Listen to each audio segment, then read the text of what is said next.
Syedaralun harga tandan buah segar atau TBS kelapa sawit di Kabupaten Aceh Singkil mengalami anjlok pada Selasa 26 April 2022. Harga di tingkat petani sebelumnya di kisaran Rp2.900.000 per kilogram, kini turun menjadi Rp1.900.000 per kilogram. Menurut informasi, turunnya harga sawit lantaran terjadi penumpukan TBS di pabrik.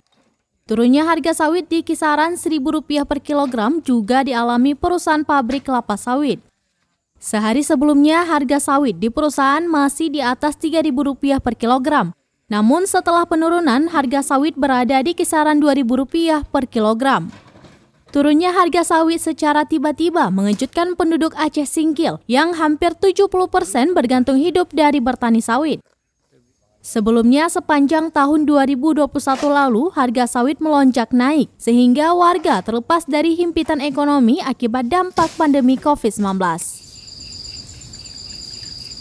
Dari Aceh Singkil, Dede Rosadi, Serambi On TV.